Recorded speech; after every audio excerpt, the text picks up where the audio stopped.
Hey, salut tout le monde, donc Jess de la famille crypto. Aujourd'hui, je vais regarder pour nous faire un peu de charte. Bon, là, il y en a qui ont peut-être déjà remarqué sur le Discord de la famille crypto, j'ai partagé ma charte, ma première charte monthly du Bitcoin. Aujourd'hui, je vais aller faire un tour sur le OME, qui se trouve à être le coin de l'entreprise Ecomi/Vivi, qui nous fait des NFT de premium quality. Puis pour l'instant, ils ont des NFT de licence quand même assez impressionnantes, là, on va dire ça de même. DreamWorks, Pixar, Disney, Marvel. Abonnez-vous en là, il va en avoir d'autres, puis il y en a d'autres qui s'en viennent, qui sont quasiment promis ou très attendus, qu'on suspecte d'avoir déjà. Donc, on va faire un tour un peu là-dessus.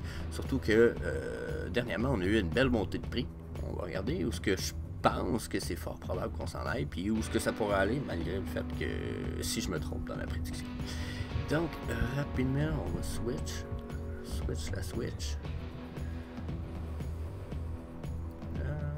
Yes. Donc, n'oubliez pas que peu importe ce que vous allez lire et voir ici, il n'y a pas de conseil financier qui est donné sur le groupe, le Discord, peu importe que ce soit par moi ou par l'équipe de la famille crypto. On est juste là pour vous donner du divertissement. Donc, ceci étant dit, hop, je pourrais rajouter, avant d'investir, vous devriez faire vos propres recherches, puis toujours consulter un expert financier. Donc, le OMI, hein, on va regarder ça de façon très globale. Puis là, il y en a qui vont dire, je commence peut-être en grosse charte de temps, je commence en daily. Puis là, je peux-tu grossir peut-être la vue pour que tout le monde un peu...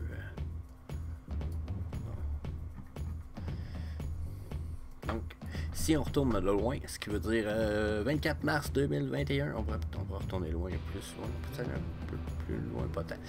On va retourner en haut. Notre all-time high était à 1,3. Donc là, on en est encore loin.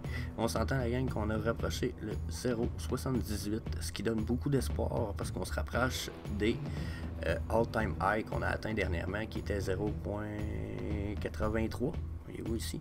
Donc 0,83% de une scène. Donc ils vont me dire, oh, ça vaut pas très cher encore. Non. Puis les rumeurs depuis plus d'un an, puis qui semblent être les rumeurs et les prédictions les plus safe, prédit une pièce du OMI dans 5 à 10 ans. Ce qui veut dire que si vous auriez pour 1000 pièces, vous avez sûrement pas loin de 100 000 OMI, je crois. Ou en tout cas, peu importe. Mais vous auriez 100 000 OMI, ça vous coûtera probablement pas loin un peu moins de 1000 pièces. La journée, ça monte à une pièce, vous avez 100 000 pièces. Donc, c'est sûr que ça paraît prometteur, mais on ne veut pas partir en peur avec des prédictions comme ça. On va attendre de voir le résultat. On n'a même pas dépassé le 200 encore. Fait qu'il ne faut pas partir trop en peur. Mais n'empêche, on voit quand même un beau petit revirement, tranquillement, qui va peut-être commencer à se dessiner.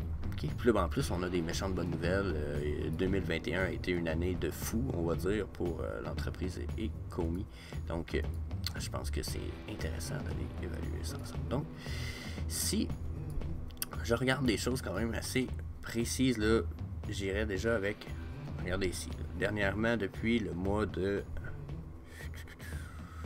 août 2021 minimum, on a commencé à avoir une belle rise dans notre prix, après avoir stabilisé depuis notre gros bottom. Okay? Une fois qu'on a vu cette rise là, on est allé chercher deux tops qui sont relativement au même niveau à 0,82% de une cent, ce qui veut dire 0,0082. Okay. On peut voir ici une grosse zone, selon moi, de consolidation et de stabilisation. J'y ai même mis une trendline qui j'ai à côté sur les deux chandelles ici. Vous voyez les deux points. Parce que j'ai eu l'impression justement qu'après notre montée, on a eu une chute, puis qu'on a été refusé 2 fois à ce niveau-là, ce qui me donne, selon moi, une ligne sensiblement médiane de la zone de résistance qu'on voyait ici. Là, bien entendu, on a réussi, après notre 3e fois, à aller défoncer cette zone de résistance-là. Est-ce qu'on va rester ensuite en montée comme ça, puis est-ce qu'on va venir défoncer ici notre futur top? Il y a des bonnes chances. Malgré tout, faut pas oublier qu'on a fait on pourrait quasiment dire un quadruple bottom ici. OK, donc nos chandelles sont venues toucher 4 fois le bas de ici. On pourrait même, bien entendu, dire qu'il a dépassé ici. Mais on voit quand même qu'il est allé chercher 4 fois nos points. Je vais peut-être diminuer ceux-là un peu. On les remontera tantôt. Donc, quand je me suis permis de mettre certaines trendlines, il y en a une que j'ai été chercher, la orange du bas, que j'ai été chercher les points quand même les plus passés. Même j'ai été chercher notre all-time bottom, ce qui veut dire le moment le plus haut depuis la dernière année au minimum. Puis, j'étais allé me chercher le point qui se trouvait être mon dernier bottom depuis, je vous dirais, un moment pas trop long. On va regarder c'est quelle période de temps. Pour une période du 20 janvier au 21 décembre. On s'entend pour depuis le dernier mois, ça se trouvait être le point le plus bas. Donc je me suis dit, on va aller s'asseoir dessus. Puis, on peut très bien voir que on a eu une tentative de rechute qui a été encore une fois refusée par le marché. Puis tout ça est arrivé parce que bien entendu, j'y avais mis d'autres trendlines. Vous voyez la trendline ici en jaune, où j'y avais mis 2 tops qui étaient encore une fois le top qui était le plus proche dans mon dernier mot. Ça me donnait une triangulation ici entre la ligne jaune et orange qui me permettait de me dire que bientôt il allait avoir un mouvement soit par le haut, soit par le bas. Okay? Parce que je ne pouvais pas déterminer, c'était pas un triangle nécessairement rectangulaire, ni vers le haut ou vers le bas. Ce qui pouvait peut-être me dire qui aurait pu plus précisément m'indiquer ce qui était possible. Là, on avait un triangle qui était beaucoup plus je voulais dire isocèle, mais c'est pas tout à fait le terme, puis le terme ne me revient pas, mais on va dire un triangle où je ne pouvais pas déterminer nécessairement ce qui allait arriver. Il fallait que j'attende de voir où ça allait briser, soit par le haut, par le bas. Ensuite, une fois que ce triangle-là a cassé, comme on peut le voir ici par le haut, moi, en québécois, je dis on a défoncé notre triangle vers le haut. On va aller voir qu'est-ce qui se passe avec nos EMA. Tant qu'à moi, on a encore ici un EMA 233, quand même très fort. Les EMA ici, je vais aller vous les montrer. Donc les EMA utilisés ici sont les 55, 100, hop, vous voyez où, d'habitude j'utilise 89, on va améliorer ça un petit peu. 89 et 233. Puis quand on va aller voir un croisement de la 55 et de la 233, on va appeler ça un Golden Cross ou un Dead Cross. Puis ça peut nous indiquer généralement une bonne montée ou une bonne descente à prévoir. Là, avec les EMA, ce qu'on voit présentement ici, bien entendu, il manque de points pour permettre à ce qu'on voit le EMA 233 s'il créait dans le passé un Golden Cross. Et je vais vous avouer qu'en voyant ici ce qui s'est passé entre mon EMA 89 et 55, je me doute que mon EMA 233 devait ressembler à ça ici. Là, je sera peut-être pas blanc, mais selon moi, il devait faire ça comme ça. Donc, ici, on a eu le droit à ce que j'aurais appelé un Golden Cross. Donc, à partir de ce moment-là, j'aurais pas été inquiet d'acheter à ce niveau-là ici, puis d'attendre que le prix remonte de façon substantielle, ou peut-être même d'attendre de voir un Dead Cross se dessiner. Ce qui voudrait dire ma ligne de EMA 55, ici la verte, qui passerait en dessous de ma ligne de EMA 233. Je vais les dessiner un petit peu, les redonner des couleurs, juste donner un petit peu l'exemple. Donc, si je verrais ça ici se dessiner entre les lignes vertes et blanches que je vois ici, qui sont mes EMA, Exponential Moving Average, je commencerai à me demander et à évaluer beaucoup de prendre mon profit parce qu'il y a de bonnes chances qu'ensuite ça redescende. Pour l'instant, on voit pas ça du tout. On voit même un espacement se créer entre nos lignes de EMA dans la mesure où il semble vouloir se créer ce qu'on va appeler un fanon. Un peu comme s'ils voulaient se séparer, un petit peu comme ça, vous comprenez, où ils veulent s'élargir. Quand on va voir ça, puis qu'on va voir qu'on est loin des chandelles, généralement, ça peut être quand même bon signe d'une remontée, d'une montée. Comme ici, là, aussitôt qu'on aurait vu que les chandelles étaient loin, on aurait pu se douter que la montée, même rendue ici, allait continuer. À cause qu'on est très loin de nos lignes de EMA. Par contre, une fois que ça arrive, vous voyez ici, on peut prendre exemple un petit peu dans le passé. Je pourrais peut-être effacer ces barbeaux là ici maintenant. Mais si on regarde ici, dans nos lignes du passé, on était éloigné. Donc ça peut faire de très belles montées, mais quand on y retourne, généralement, on y retourne assez de façon drastique. Vous voyez ici, ça n'a pas été très long. Hein. belle descente. Donc, est-ce qu'on va justement revenir chercher ça? J'en ai bien l'impression personnellement. À cause de certaines trendlines que j'ai dessinées un peu plus tôt, puis qui m'indiquent un biseau ascendant. Donc un biseau, ça se trouve être, je vais peut-être me permettre de cacher celle-ci, juste pour pas mélanger les lignes pour ceux qui... Donc, je vais me mettre sur le 4 heures, on va peut-être se permettre un peu plus de... Donc vous voyez, j'avais dessiné ce biseau-là comme ça. Puis quand on voit un biseau généralement se dessiner comme ça, on va aller se préparer à une rechute. Regardez ici, on voit aussi le Golden Cross dont j'ai parlé, le EMA 233 qui passe en dessous du 55 et même du 89, les deux en même temps. Mais ici, on avait un, il faudrait que je l'étire qu'on le voit mieux, mais ici, on a aussi un Dead Cross. Vous voyez, mes lignes de EMA 55-89 passent en dessous. Donc à partir d'ici, ce qui veut dire ici, ce jour-là, j'aurais pu dire, il y a de très fortes chances, et même ici, que on s'en aille pour une descente. Puis à partir d'ici, j'aurais pu, cette journée-là, j'aurais pu clairement me dire, c'est peut-être pas fini cette montée-là parce que j'ai un beau Golden Cross. Puis j'ai beaucoup de fanons qui se dessinent ici entre mes lignes. Je pourrais cacher celle-là 2 secondes. J'ai un fanon qui se dessine entre mes lignes de EM. Donc, belle montée. Je pense que c'est quelque chose de fiable. Sauf que là, ici, j'ai l'impression que cette montée-là va peut-être commencer à s'essouffler pour créer une petite chute, ce qui serait, encore une fois, tout à fait normal d'avoir une chute. Ensuite, justement, j'aime ça, retourner sur le daily parce que j'ai moins de bruit sur mon daily, puis j'ai l'impression aussi qu'on va avoir peut-être une plus grande fiabilité des RSI.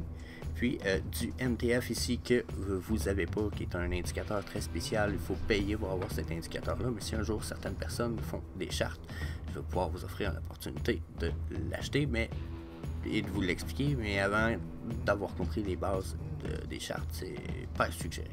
Donc, j'ai mon RSI ici qui m'indique quand même, ma ligne blanche, qui m'indique quand même un très haut niveau de RSI, ce qui m'indique généralement que la chute est à venir. Par contre, si je regarde le Moving Average du RSI, on voit que lui, par contre, n'a peut-être pas terminé de monter. Donc, j'irai pas exactement dire que c'est terminé cette montée-là. Je crois qu'il y a possibilité que ça continue à monter. Il y a beaucoup d'intentions de vente en ce moment dans la communauté OMI. Les collectibles sont rendus vraiment chers. C'est épouvantable. On avait des affaires qui valaient 20-30$ il y a 3 semaines. J'en ai 2 morceaux. Chaque morceau vaut 200$ aujourd'hui. Donc, on s'entend. Il y a des gens qui sont comme un peu découragés. Voyant le prix des collectibles, ils ne peuvent plus en acheter autant ou etc. Donc, le monde se rebattent sur le Omicron. Puis je pense que c'est excellent de toute façon. Fait que je pense que la montée ici, peut-être pas terminée. C'est peut-être même possible que j'aille mal placer mes points. Puis comprenez-vous qu'on ait une belle rise. Par contre, malgré cette rise-là, comme je disais, à un moment donné, le RSI, ça a ses limites et finit toujours par retomber. Hein? On a toujours des indicateurs qui finissent par nous l'indiquer. Ça va être la même chose avec nos EMA. Comme vous voyez ici, on a un Golden Cross, mais un jour, on va rencontrer un Dead Cross, c'est inévitable. Puis, plus que ça monte longtemps, plus que le jour où ça va tomber arrive. Vous savez, c'est exactement comme ça que ça fonctionne pour les chartes. Donc, ensuite, bon, là, si on regarde et on dit, ok, mais là, c'est bien beau, Jess, mais c'est quoi les possibilités de chute? Jusqu'où ça peut monter, jusqu'où ça peut chuter? Ok, donc, je vais aller nous cacher un paquet de lignes. On va s'éviter un paquet de barbeaux. On va même cacher nos EMA. Regardez, ok. Bon, s'il y a des barbeaux, on va les enlever.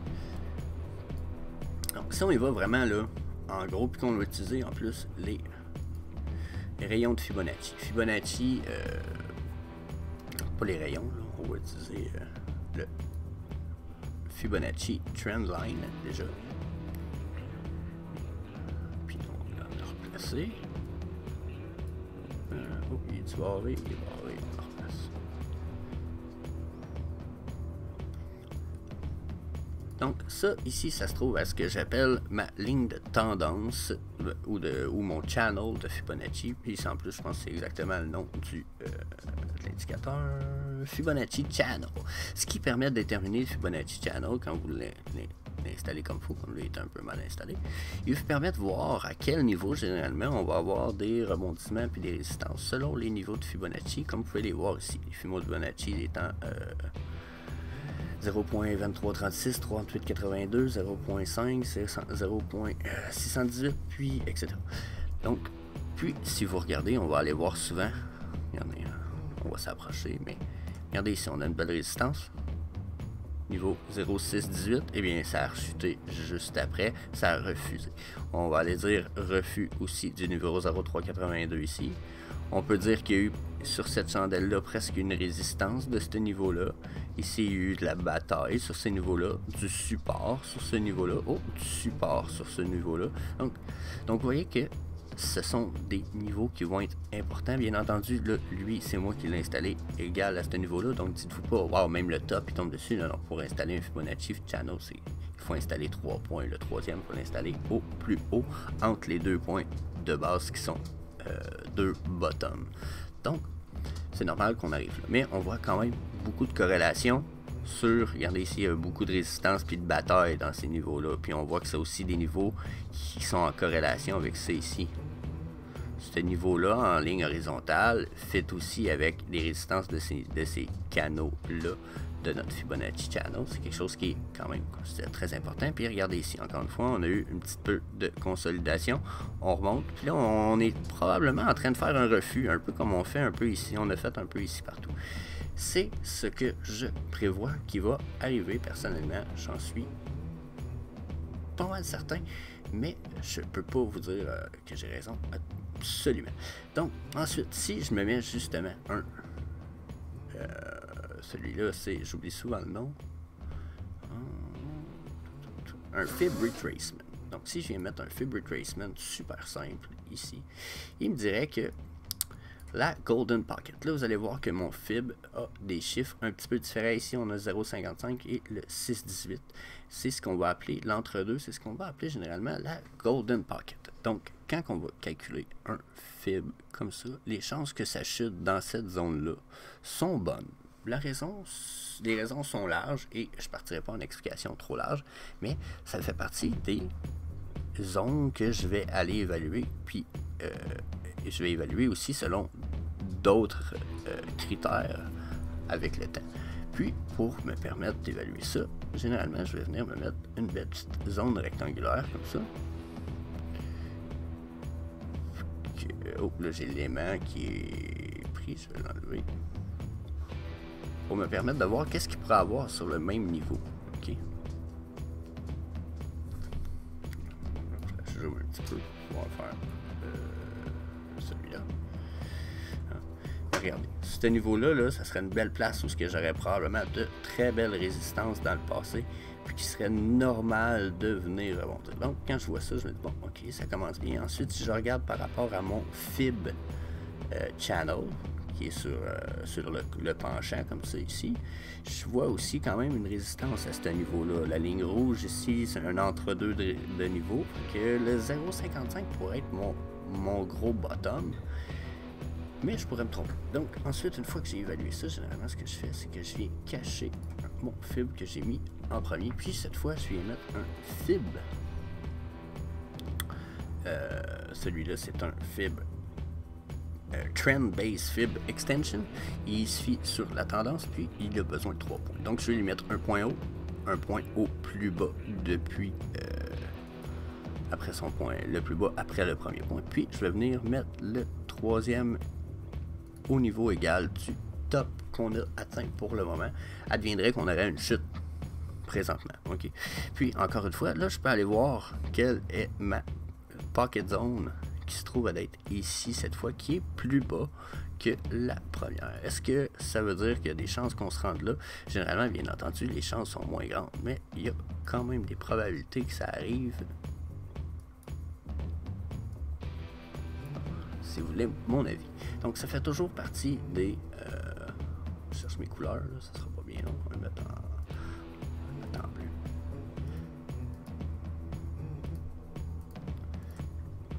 peut-être pas la meilleure des idées, le bleu, mais c'est peu importe. Donc, vous voyez, ça me permet d'avoir au moins, bon, 2 prédictions possibles, puis de voir sur laquelle il y a le plus, comme je disais un peu tantôt, de résistance. Ok, regardez ici. J'ai des fortes résistances ici parce que ça c'est un fort refus, puis ça aussi ce sont des forts refus de chute. Donc dans la zone plus bleutée, je vous dirais que je vous avoue que je vois des bonnes résistances, puis ça me fait peut-être moins douter, mais en même temps la petite longue zone jaune me dit vraiment des grosses zones de consolidation. Donc ouais, je serais vraiment curieux de voir où est-ce qu'on pourrait se diriger avec ça pour ce qui est de la descente.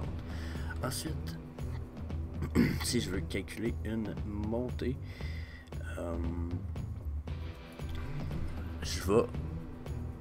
ensuite, si je veux calculer une montée, ouais, je vais me partir avec un fib retracement encore que je vais placer cette fois en haut ici. Étant c'est mon avant-dernier plus haut, je vous dirais, mais malgré tout, j'ai l'impression que il y a des bonnes chances qu'on voit une belle corrélation. Je vais cacher mes rectangles du début. Donc, si on a... je vais me placer plus haut, finalement. On va prendre notre main ici. On retourne te situer dans le haut, là. Donc, voyez-vous, là, en ce moment, si j'aurais misé mon argent en bas ici, en haut, je me serais dit, ok, là, c'est en train de chuter. Je vais attendre. Rendu ici, je me serais mis un automatique buy ou peu importe. Quand ça aurait remonté, rendu à ce niveau-là ici, j'aurais caché personnellement parce que c'est ce que j'appelle ma Golden Pocket Zone. Là, on voit qu'on a dépassé la Golden Pocket Zone. Personnellement, ce que ça me dit direct là, c'est ok, ça arrive qu'on va dépasser les Golden Pocket Zone, c'est pas un problème, mais on peut jamais monter trop haut. Il y a des limites, puis il y a des choses peut-être, on va dire, très, très improbables. OK? Puis là, ben, je suis parti de mon point le plus haut depuis un bon moment, puis je suis redescendu à mon plus bas, puis ça me dit clairement que je l'ai dépassé, cette zone-là. J'ai même dépassé la zone d'après, puis que je me rapproche de la zone de 100%. Ce qui veut dire que de là à là, si je remonte à 1, je vais avoir fait 100% de ma chute. Généralement, remonter 100% de la chute que j'ai faite dans le passé. C'est pas que c'est impossible, au contraire, c'est comme ça qu'une crypto-monnaie va augmenter. Sauf que c'est rare qu'elle va aller le faire dans une vague si précise. Généralement, ils vont aller le faire en plusieurs vagues. Regardez ici la chute qu'on a eue, justement. Si on a cette chute-là, les chances qu'on aille une remontée qui remonte d'un coup aussi vite sont minces. Regardez de quoi ça a l'air. On a une consolidation, on n'est pas rendu là, ça n'aura pas l'air de... Ça ici, là, ça a l'air d'un... Ok. Généralement, quand on voit ça, on voit une belle chute sans venir pas très longtemps après. Donc, personnellement, ça m'inquiéterait un peu de voir ça. Encore une fois, on va foutre ça. Oh, on va se mettre une petite boîte. Cette fois-là, ouais, on va se mettre une boîte à peu près ici. Donc ça, c'est ma Golden Pocket, puis on l'a dépassé solide. On va aller effacer notre monsieur ici, on va aller chercher un fib retracement. Puisque c'est un retracement, on va aller chercher le point le plus bas, le point le plus haut, puis on va redescendre au point le plus bas. Puis, oh, vous voyez, cette fois, la Golden Pocket Zone est pas mal plus haute. Même, je vous dirais que je vais remettre l'autre. Regardez, je suis pas mal sûr que la Golden Pocket Zone est pas loin d'un des chiffres qu'on va peut-être avoir sur notre ancien Fibonacci. Oh, on serait pas loin du 1.236 du Fibonacci qu'on a tracé juste précédemment. Ce qui pourrait être vraiment bon signe pour l'OMI. Si je me trompe, il y a des bonnes chances que la zone qu'on s'en va chercher serait là. Si on va chercher cette zone-là, ça serait magnifique, je vous avoue. Je serais sûrement fou un peu comme la mort. Mais les chances qu'on se rende là, pour moi, sont quand même très minces. Mais si je mets un rectangle dans ma Golden Pocket. Hop, j'attendais un peu, j'avais mis ici ma Golden Pocket, mais c'est vrai qu'elle est là, elle est un peu moins haute, hein? Oh, elle est moins haute que j'avais pensé. Voyez-vous, justement, l'intérêt de dessiner ces cubes puis de revérifier ces figures chartières. Donc, j'aurais dépassé ma première Pocket Golden Zone, puis je serais très très proche de la suivante. Puis je vais vous avoir regardé ici si je vois avec mon Fibonacci Trend Channel qui est sur le penchant. Vous pouvez voir, j'ai dans cette Golden Pocket Zone là, j'ai des niveaux quand même très proches auxquels je me rapproche, qui serait mon 0.786 ici. Donc si on n'est pas monté, moi je pense qu'il y a des chances qu'on monte jusque là. Surtout que pour l'instant, je vous dis ça comme ça, mon MTF il n'a pas fini de tomber, mais une fois qu'il est tombé, d'habitude il remonte quand même, surtout sur sa ligne blanche, il peut remonter quand même très rapidement. Puis quand il remonte, d'habitude, c'est là qu'on peut venir faire des belles petites montées un peu impromptues qui vont venir nous faire toucher peut-être des petites zones inattendues, pour ma part, je vous dirais. Parce que regardez, si je remets mon trend base, là, j'ai le 0.618 à 0.65 et pas marqué non plus pour rien. C'est une autre mini golden zone. Puis regardez comment on viendrait toucher le top ici. Ça serait, je serais pas surpris qu'on voit ça se produire. Donc, le OMI, mes prédictions, ce sont quoi? Mes prédictions, c'est que ça va tomber.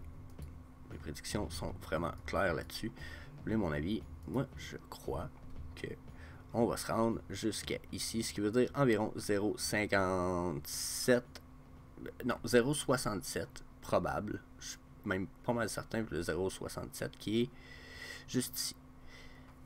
Ouais, c'est ça. Mon 0.67 est quelque chose dont je suis comme pas mal sûr. On semble avoir beaucoup de zones de résistance dans ce coin-là. Regardez. Puis là, ben, je vais prendre mon ancien triangle. Je vais juste mon rectangle. Je vais le grossir un petit peu. Regardez ici, ici, puis tout ça ici. Donc moi je dis qu'on va aller rebondir sur 0.67 environ. On pourrait descendre plus bas. Si on descend plus bas, on peut descendre jusqu'au 0.57. Mais là, je ne mettrai pas ma main au feu. Je pense que ça serait crazy a little bit. Puis si on remonte, d'après moi, on va peut-être aller juste rechercher notre all-time high. Juste dans le haut de notre Fibonacci channel right here à 0.83-82.5. Donc c'est ma petite prédiction. Puis je vais essayer de vous mettre tout ça en charte plus descriptive que je vais vous partager sur le Discord, la famille crypto et etc. Donc ça fait le tour la gang, je vous laisse là-dessus. C'était ma petite charte de OMI avec mes petites prédictions. Puis je vais essayer de vous refaire ça un peu plus mieux préparé peut-être un peu les autres fois. Aujourd'hui, il y a eu quelques contretemps, fait que j'ai pas eu le temps de préparer ma charte autant que je l'avais voulu. Donc, je vous l'ai fait comme je la ferai un peu plus sur le camp, comme je vous la fais pour moi-même à tous les jours. Donc, je vous laisse là-dessus. Je vous dis peace. Si vous avez aimé le contenu, n'hésitez pas à partager, à aller parler de tout ça à vos amis, famille, etc. N'oubliez pas, on a des vidéos pour aider vos amis, famille, que vous ayez moins de temps à perdre à leur expliquer. Leur envoyer la vidéo, les premiers durent 9 minutes. S'ils sont encore intéressés après, au moins vous n'aurez pas perdu une demi-heure de votre temps à ce qui peut prendre moins de temps à expliquer, peut-être plus rapidement, puis de façon plus brute pour que tout le monde comprenne. Fait que, that's it.